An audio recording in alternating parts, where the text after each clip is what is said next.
Mucha sangre y tinta han corrido en Oriente Próximo desde el ataque terrorista contra Israel el pasado 7 de octubre por parte de la agrupación palestina islamista Hamas, apoyada por Irán. Muchas imágenes difíciles de procesar y de olvidar.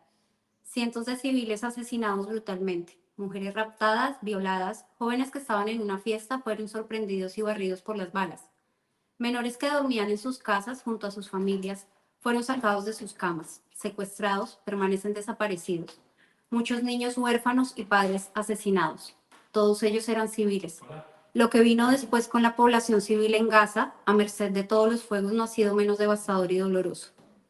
Entre tanto, diversas manifestaciones, celebraciones y hasta reivindicaciones de la barbarie han tenido lugar. Lo consideran un acto más de la resistencia palestina frente a Israel. Es ingenuo esperar algo diferente cuando generaciones enteras han crecido adoctrinadas en el fanatismo y el odio, soñando despiertos con la aniquilación de Israel. De ahí el aplauso al accionar de los terroristas y la glorificación del martirio y la barbarie islamista. Palestinos y sus valedores dispersos por el mundo se han resistido a condenar tan abominable masacre y en cambio se han mostrado prestos a dar lecciones no solicitadas desde una presunta superioridad moral embebida de religiosidad sin importar qué tan progresistas o ateos digan ser. ¿Cómo definir y conceptualizar a la izquierda autodenominada progresista, al feminismo o a los colectivos LGBT que han estado respaldando en nombre de la causa palestina a una agrupación terrorista y fundamentalista? Activistas han participado en encuentros y ondeado sus banderas, estandartes y símbolos, acompañados de lemas como Allah Loves Equality, una postal patética pero eficiente de la realidad y del mundo en el que vivimos y que recuerda en alguna medida el culto a Che Guevara por parte del progresismo occidental. Sigo esperando una reacción que devele algo de cordura por parte del feminismo español y magrebí, muchas mujeres de las cuales seguí con gran interés estos años por su lucha contra el patriarcado islámico e islamista. En cierto modo ha sido desolador ver cómo algunas casi que devienen en activistas pro Hamas. Esto me lleva a plantear que si Sudáfrica devino en brazo jurídico de Hamas, el activismo feminista también está haciendo su parte desde los movimientos sociales, pese a que la lucha feminista era universal, o eso tenía entendido. ¿O es que según los criterios de los colectivos feministas, las mujeres israelíes, las mujeres judías o las mujeres que estaban en Israel son menos mujeres? ¿No merecen todas aquellas mujeres ultrajadas, abusadas, violadas, secuestradas ser defendidas? La puesta en escena de Hamas es sin más la cristalización del pensamiento y doctrina del líder guerrillero y revolucionario argentino que fungió como modelo e inspiración de árabes, africanos, asiáticos y latinoamericanos, y cuyo ideario reza el odio como factor de lucha, el odio intransigente al enemigo que impulsa más allá de las limitaciones naturales al ser humano y lo convierte en una eficaz, violenta, selectiva y fría máquina de matar. No fue la operación de los islamistas de Hamas una puesta en práctica de aquel manual combinada con una sumisión extremista religiosa que induce al martirio y a la aniquilación. Todo vale para la causa, una causa que desde esa perspectiva cada vez más genera interrogantes sobre su viabilidad. ¿Necesita el mundo una nueva dictadura islamista? La misión de Hamas prueba que no es un conflicto por tierra únicamente. Es la apuesta al todo o nada vía la combinación de todas las formas de lucha. El fondo de la cuestión es la conquista religiosa y la destrucción de Israel. El oscurantismo islamista y su probada capacidad de devastación no solo están fuera de discusión, sino que ya se sienten en todo el planeta. El antisemitismo en el mundo hoy luce más desvelado y sin maquillaje, sin matices, para confundir. Al contrario, tiene más brío y potencia tras la masacre del 7 de octubre. Progresistas en Europa y las Américas han llenado las calles avalando el carácter instrumental del terrorismo, llamándolo ingenuamente o no resistencia. La desesperanza y la opción árabe por la autodestrucción, dice el autor y escritor prolífico Amin Malouf, en El naufragio de las civilizaciones, se hicieron evidentes en 1967. Fue el lunes 5 de junio de 1967 cuando nació la desesperación árabe, la guerra de los 6 días con el consecuente fracaso árabe, marcó la decadencia y el estado de ánimo tanto de los vencedores como de los vencidos. Si el poderío árabe fue liquidado y fulminado en menos de una semana, el israelí no ha sabido gestionar y administrar adecuadamente y con magnanimidad su victoria, opina este autor libanés. Una paz de los valientes solo puede acordarse entre adversarios que se respeten, dice, y en consecuencia el camino hacia la paz, que ya era estrecho y muy accidentado, está ahora taponado. Quiero saludar esta tarde a Adina Cherminsky, empresaria y escritora mexicana, a Ariel Helbrun, director del Centro Simon Wiesenthal para América Latina en Buenos Aires, y a Luciano Mondino, analista internacional, máster en política internacional por la Universidad Complutense de Madrid, quien nos acompaña desde España. Vamos a estar tratando con ellos o ellos van a estar aportando sus miradas sobre los eventos del 7 de octubre y sus consecuencias. Esta semana en la que justo se cumplen 4 meses del ataque contra Israel. Buenas tardes, gracias por acompañarnos. Quiero ir a Buenos Aires para preguntarle a Ariel, quien se ocupa mucho de este tema y de aclarar, de ilustrar, incluso de hacer un trabajo muchas veces pedagógico para sacarnos de la ignorancia, acerca de las definiciones y de los conceptos con los que se juega muchas veces para confundir. Ariel, me gustaría que abordes este tema del antisemitismo y del sionismo, o ese falso dilema del que se sirven muchas veces para encubrir el antisemitismo. Buenas tardes. La realidad es esta. Muchas veces escuchamos gente que te dice, yo no soy antisemita, pero. El pero, como todos sabemos, es una conjunción negativa y todo lo que venga después de ello es negativo. Alguien te dice, yo no estoy en contra de los judíos, soy antisionista. Primero vamos a la definición del sionismo. Sionismo es el movimiento de liberación nacional o de autodeterminación nacional del pueblo judío en su tierra ancestral. Esto es aquella que desde hace añares, desde la época bíblica inclusive, y si no hubiese sido por la acción del Imperio Romano, seguiría el pueblo judío viviendo allí. Y aún después de la destrucción del templo en el año 70, nunca dejó de existir comunidad judía en Tierra Santa a lo largo de la historia. Por lo tanto, querer volver a nuestra tierra de la que fuimos mandados hacia todos lados del mundo es una aspiración legítima. Legítima sobre todo para aquellos que sostienen el derecho de autodeterminación de los pueblos. Si uno está de acuerdo con la autodeterminación de todos los pueblos menos uno y está con problemas con ese uno, y ese uno es el pueblo judío, entonces su antisionismo es otra cosa que antisemitismo. Por otro lado, la realidad es que el antisemitismo se define como el odio a los judíos, a sus cosas o a sus instituciones. Y la institución judía por antonomasia es el Estado judío. Con lo cual, todas las definiciones te llevan a que estamos frente a lo mismo y es una máscara utilizada para esconder un odio muy antiguo. Por otro lado, y ayudándote con las definiciones, cuando alguien dice Palestina será libre del río al mar, lo que está sosteniendo es sencillamente la no existencia del Estado de Israel, porque es desde el río Jordán hasta el mar Mediterráneo. Sostener que frente a estas situaciones se trata de la resistencia, jamás no es Palestina, jamás es un grupo terrorista que gobierna Gaza, donde no hay ocupación israelí desde el año 2007, desde el 2005, y desde el año 2007 jamás llevó adelante un golpe de Estado en el cual sojuzga a su propia población. Entonces, no hay ocupación de la que haya resistencia y además en su carta orgánica jamás establece de que su objetivo es la destrucción del Estado de Israel y de todos los judíos allí donde se encuentren.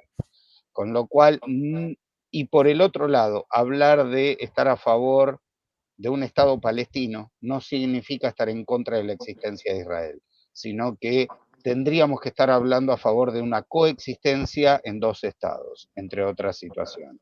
y no de la destrucción de uno de ellos. Ariel, muchas gracias. Quiero ir a Madrid con Luciano para hablar y analizar un poco lo que fueron los eventos del 7 de octubre y sus consecuencias internas, la respuesta de Israel y lo que hemos visto a nivel interno en estos meses.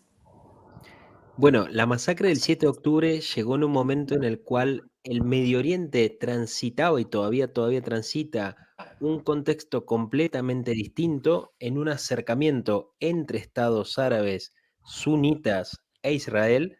Un dato, por ejemplo, que grafica muy bien esto, que es a partir de los acuerdos de Abraham firmados en el año 2020, cómo Emiratos Árabes Unidos e Israel aumentan entre ellos más del 500% su comercio en solo un año.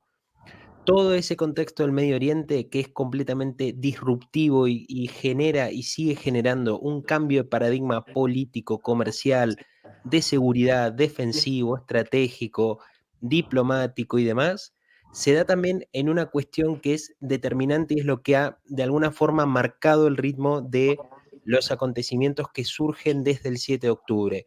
Y es que no estamos frente a una guerra que tenga como único fundamento el territorial. Estamos en un capítulo de una guerra de alcance global por muchos de los focos regionales, pero con impacto mundial que estamos viendo. Un ejemplo es el Mar Rojo y los ataques hutíes en Yemen, pero que define una guerra que creo que es transversal, es una grieta muy marcada y que de alguna forma delimita y es transversal a todos los puntos que podamos tocar esta noche, y es una grieta y una profunda división entre el mundo libre y aquellos proyectos autoritarios, dictatoriales, integristas, profundamente racistas, profundamente excluyentes de lo que son las diversidades y obviamente el respeto a vivir en diversidad, que creo que es lo que Israel ha logrado en los últimos 75 años como Estado moderno. Es decir, esta guerra no es una guerra que tenga características convencionales.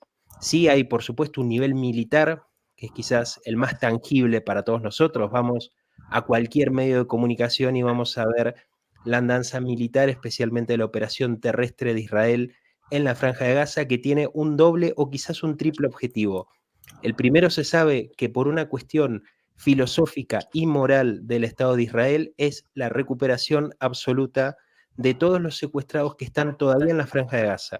Son 136 que quedan de los más de 240 que el 7 de octubre fueron arrancados de sus casas en la zona sur del Estado de Israel.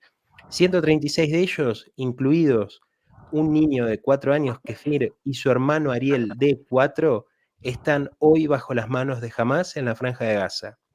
Segundo objetivo fundamental, terminar con el liderazgo militar y gubernamental de Hamás en la Franja de Gaza. Y aquí obviamente hay una cuestión que también es un denominador común a todos los frentes de guerra abiertos desde el aspecto militar. Y es que Israel está en una guerra, una tensión fundamental contra Irán. Hablar de Hamás es hablar de Irán. Y hablar de Irán es hablar de uno de los polos más disruptivos, más peligrosos en lo que es esta tensión que acecha a todo el mundo libre a lo que es la idea occidental, que siempre digo, vivimos en un mundo que es perfectible. Probablemente valga muchas críticas, valga muchas consideraciones, pero si tuviéramos que elegir vivir en esta parte occidental o vivir bajo un régimen como el ruso, el iraní, en el caso de los ayatollah de Teherán, creo que no habría duda alguna. Y la tercera, por supuesto, ese tercer gran objetivo es disuadir a Irán, que creo que es un elemento clave que Israel ha demostrado en los últimos meses, especialmente en su frontera norte.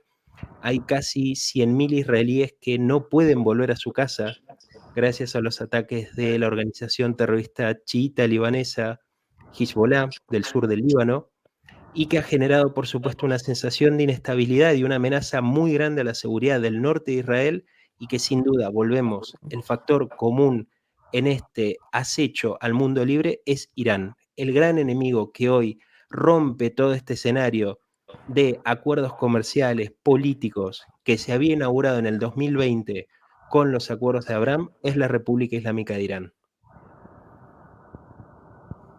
Luciano, muchas gracias y quiero ir con Adina para hablar de las mujeres y el 7 de octubre, porque las imágenes han sido muy difíciles de procesar. han sido muy chocantes, muy brutales de ver. Y también muy doloroso el hecho de que se hayan puesto en duda la veracidad de estos hechos. Antes de darte la palabra, quisiera que viéramos un momento, un video que le voy a pedir al productor de un breve extracto de esta realidad que vivieron las mujeres el 7 de octubre en Israel. Por parte de Hamas, ¿sí o no? Es la pregunta. And we saw that with our own eyes. One of the girls was on the table, not even on the floor or not even the bed, and her hands and her mouth were tied, and she had no clothes, and she was bleeding from her body, sexual parts. I don't think this is the way she went to sleep, October 6th. Yossi Land, el miembro de Zaka, estuvo entre los primeros en llegar al lugar de las masacres en los kibbutz para la recolección de cuerpos. We have images of subject that was entered to their, called the vagina. I know it's very hard to, whoever denies it, what my eyes saw is a part of this terrorism. Entonces, si la respuesta es sí, ¿por qué nadie habla de esto? A pesar de que las mujeres asesinadas ya no están para confirmar su testimonio, la rehén recientemente liberada, Aviva Siegel, de 64 años, también advirtió que tanto hombres como mujeres están siendo violados mientras continúan como rehenes de Hamas. אני רוצה לספר לכם שהמחבלים מביאים בגדים לא הולמים, בגדים של בובות, והפכו את הילדות האלו לבובות שלהם, בובות על חוט שאפשר לעשות איתם מה שרוצים, מתי שרוצים. La policía israelí dice haber reunido más de 1.500 relatos de testigos y socorristas. Aunque las pruebas de violaciones, mutilaciones y abusos son numerosas, parecen no ser suficientes. El mundo todavía lidia con la negación, la credibilidad y accionar inmediato a las pruebas presentadas. Las organizaciones feministas y de derechos de las mujeres permanecen en silencio. Comparte esta historia si crees que el mundo necesita conocer sobre lo que no se habla. Este es un reportaje de Camila Montenegro publicado en un medio que se llama Fuente Latina. Y bueno, me pareció que era un esfuerzo por contar un poco y darle visibilidad a un hecho tan brutal como este, que no está teniendo la repercusión que debería tener. Adina, desde México, ha estado dándole visibilidad a este tema en los últimos meses y fue así como yo la encontré, porque me parecía que no funciona el hecho de que haya tantas feministas pero no se esté hablando de esto como debería. Adina, tienes la palabra. Clara, estoy encantada de conocerte. Me hubiera encantado estar sentada contigo hablando de cualquier otro tema que no tuviera que ver con Israel o con mujeres o con feministas o con feminicidios, pero así nos tocó. Quiero ampliar un poquito a la respuesta que dio Luciano sobre cómo esta no es una guerra convencional. Y dentro de la parte de no convencionalidad, hay una parte que son capas y capas y capas y capas y capas de conflictos que se confluyen y que es imposible distinguir entre uno y otro. Y un conflicto no nuevo en la historia de la humanidad, tristemente, pero definitivamente avasallador en este caso, son los casos de violencia sexual contra mujeres, pero también contra hombres, contra mujeres judías e israelíes, pero también contra mujeres extranjeras, contra mujeres cristianas, budistas y drusas, que se dieron el 7 de octubre y que se han dado cada uno de los días del 7 de octubre al día de hoy entre los hombres y las mujeres cautivos. Creo que el tema aquí más difícil es un tema que abarca toda la guerra. Nos piden, cuando damos una opinión, que la gente busque objetividad. Y la verdad es que cuando hablamos de una guerra, sobre todo de una guerra en donde hay todo un cúmulo de años y de problemas, hablar de objetividad es imposible. Pero tenemos que entender dos cosas. La primera es la complejidad. Es un conflicto enormemente complejo y ahora tenemos una generación entera de personas que después de ver un video de 15 segundos de TikTok sienten que tienen la verdad absoluta y el conocimiento claro de qué es lo que está pasando. Entonces es un conflicto sin duda muy complejo, pero hay un tema irrebatible, independientemente de cualquier cosa, de quién le hizo a quién o cómo se lo hizo. La violencia sexual no es un tema que nunca tiene que estar a debate en ningún conflicto y que si se presenta en algún conflicto, las feministas y todo mundo tiene que levantar la voz en contra de ellos. Las bestialidades que hizo Hamás, porque no hay otra manera de describir a los actos de violencia sexual que se perpetuaron y que fueron ellos mismos los que tomaron el video para demostrar cómo eran. La anuencia que se les dio a estos terroristas de Hamás para que violen, masacren y mutilen sexualmente a los hombres y a las mujeres es algo que creo que pocas veces se ha visto en la historia de la humanidad. Otra bestialidad, y odio usar esta palabra, es ahora el contexto y la doble moral que demuestra el mundo. Porque Me Too, y nunca puedes dudar de una mujer que te dice que fue atacada sexualmente, y no importa cómo iba vestida una mujer en caso de tener una agresión sexual, que estoy completamente de acuerdo. Y ahora resulta que si es una mujer israelí, judía, que estaba en un kibutz, en una base o una guerra, pues habrá que tener mejores datos, y pues, son colonizadores y estaban muy cerca de la frontera.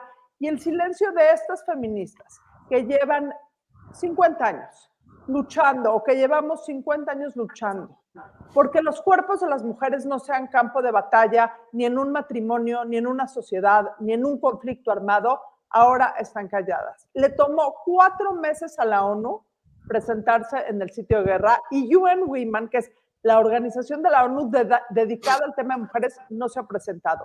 La Cruz Roja no ha dado señales de vida. La UNICEF no ha dado señales de vida. Y aquí hay un tema, Clara, y te lo voy a decir, a mí como mujer judía, este tema me parte el alma, me corroe, me enferma, porque sé que si hubiera sido yo o si hubiera sido mi hija, no hubiera nadie que levante la voz por nosotras, y porque las mujeres que están en Israel me duelen como si fueran mías. Pero aquí hay un tema más profundo. No es lo que nos duele a las mujeres judías. El sentar el precedente de poder dudar de las mujeres, el sentar el precedente de que la violencia sexual a veces, depende de las circunstancias, es admisible, está retrocediendo 100 años a la causa de las mujeres. Entonces, este silencio que la gente piensa es solo un silencio de guerra porque es complicado y el contexto, no.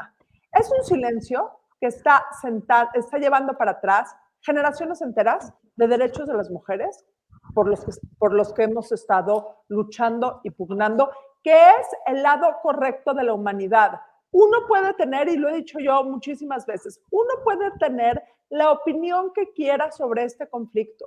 Entiendo que es un conflicto complicado. Las escenas de ambos lados de la ecuación parten el corazón. Jamás es tan enemigo del pueblo israelí como lo es del pueblo palestino. Han sido verdugos del pueblo palestino en los últimos 20 años. Y puedes tener tus causas bien marcadas en tu cabeza de lo que está pasando.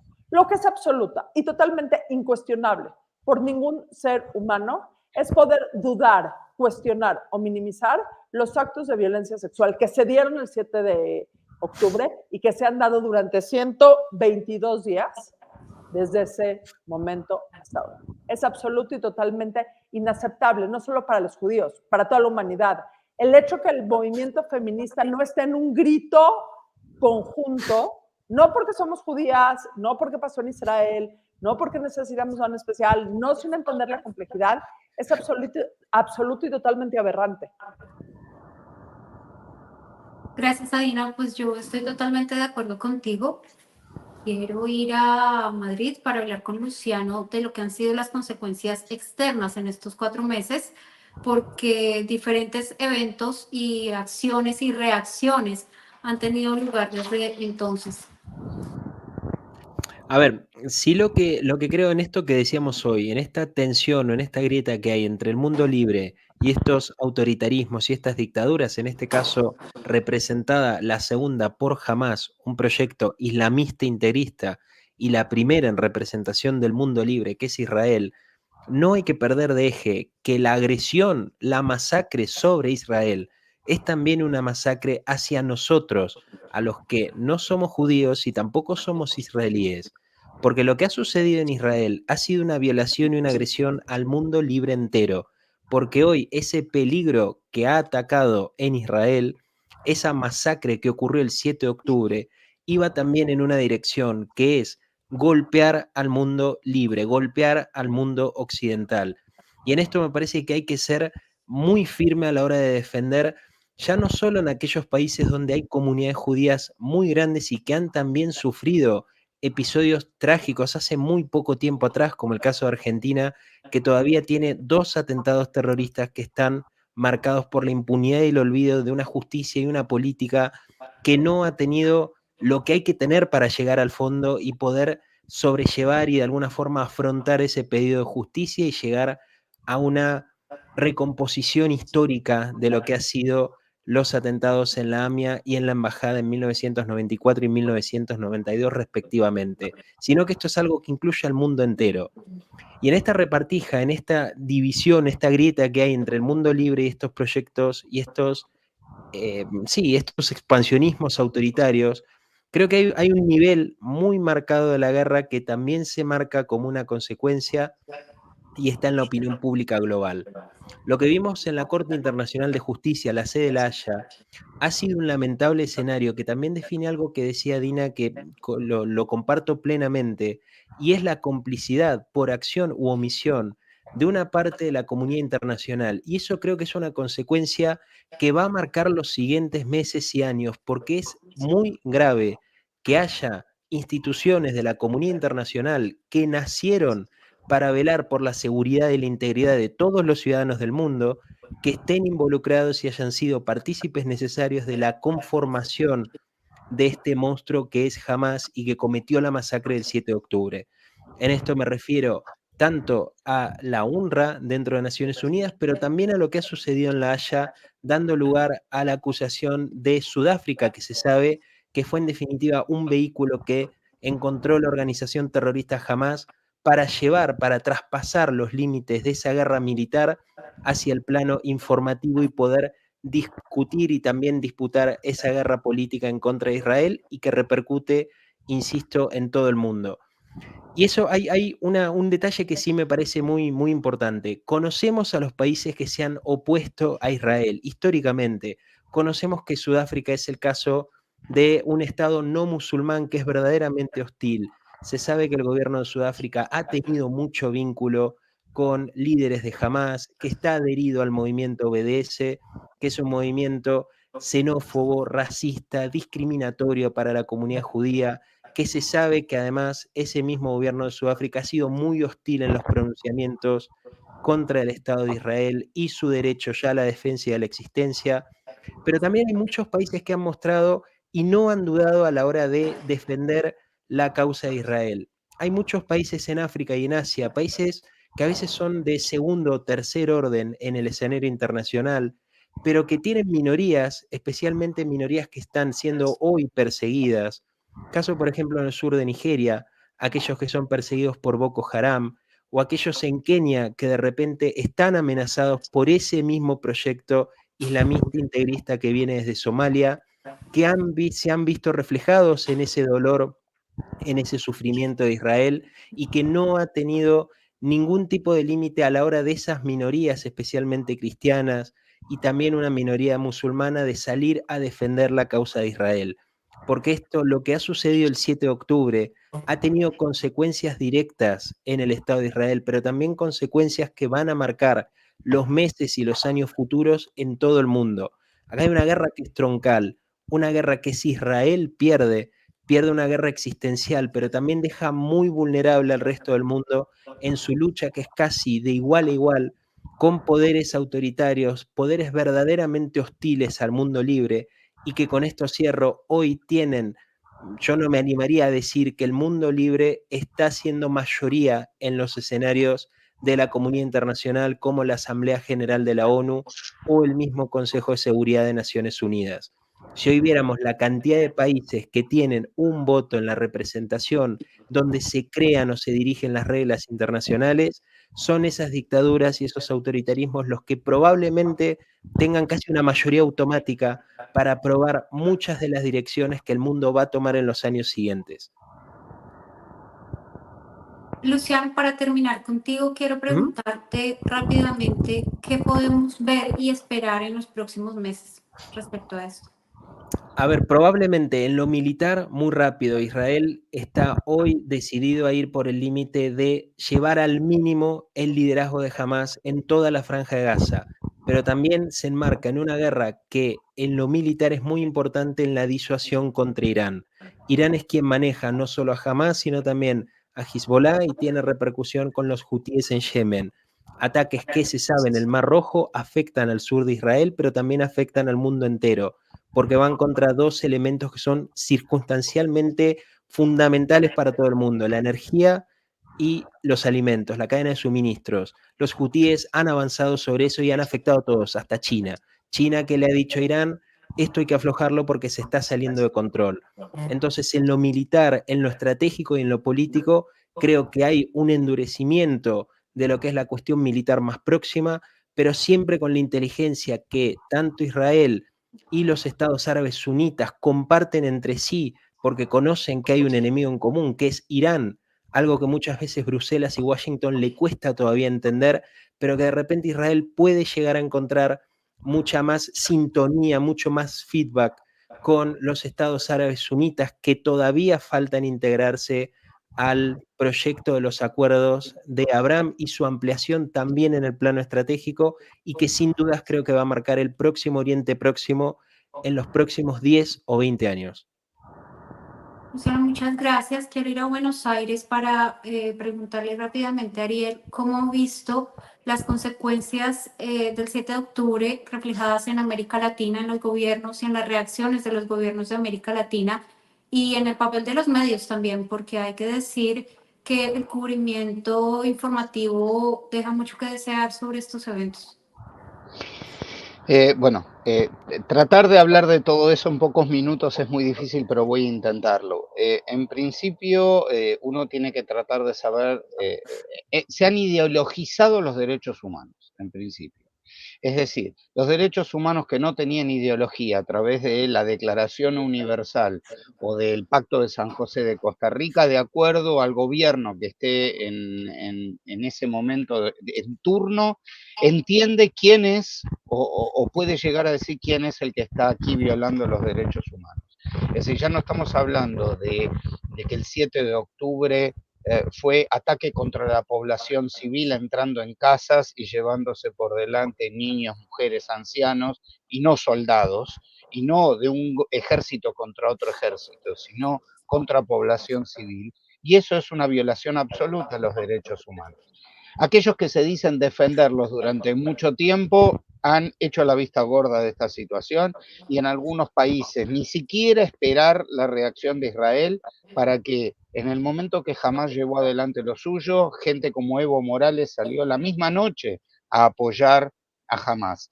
Hay algunos otros como Petro o Boric que los dos orquestados, combinados y en el mismo día se callaron durante los ataques de Hamas y apenas comenzó las reivindicaciones de Israel o los ataques de Israel, inmediatamente salieron a gritar que están en juego la liberación del pueblo palestino y que la hermandad y que hay que estar de acuerdo, y provocando inclusive a los diplomáticos para que eventualmente Israel decida romper relaciones, cosa que no va a hacer, pero llevar y tensar las relaciones al máximo. En el caso de Chile esto es gravísimo porque es donde está la principal comunidad palestina fuera del mundo árabe de más de 400.000 miembros que hostiliza a la pequeña comunidad judía de menos de 20.000 miembros día tras día con manifestaciones, con agenda en el Congreso y que realmente esto llevó a que por primera vez la comunidad judía el pasado 27 de enero le haya dicho al gobierno que no va a compartir con ellos el acto de recordación de las víctimas del Holocausto porque es un gobierno que está dispuesto a recordar a los muertos pero no a respetar a los vivos. Por el lado de la prensa, cuando la prensa está del lado de comprarle a los organismos, digamos, en los enlatados internacionales, a quienes les interesa que este conflicto se mantenga en un status quo, la desinformación es absoluta. El nivel de antisemitismo ha crecido, en los colegios padres que no quieren que sus hijos vayan con uniforme a la escuela, marcaciones de puertas, ataques en general. El día de hoy hemos visto en la tierra de Adina, donde una universidad que estaba por llevar adelante un acto de recordación del Holocausto por una denuncia de gente de izquierda que decía que allí iban sionistas que defienden el genocidio contra los palestinos, dejaron sin efecto el recuerdo del Holocausto. Y la universidad no quiere formar parte de esto. Son situaciones muy complicadas llevadas a determinados extremos. En otros países, por suerte, en algunos lugares la cordura está en otro lado. En las últimas elecciones presidenciales en Argentina, que se llevaron a cabo 15 días después del 7 de octubre, la única de los 5 candidatos que no quiso condenar las acciones terminó teniendo menos votos que en las primarias, que era la gente de izquierda. El resto, todos los candidatos salieron a defender el derecho de defensa de Israel, la vuelta de los rehenes y de condenar el accionar de Hamas. Con lo cual esperamos que esto pueda primar y poder poner un poquito más en caja, y por supuesto todos aquellos que son visibles aliados de Irán.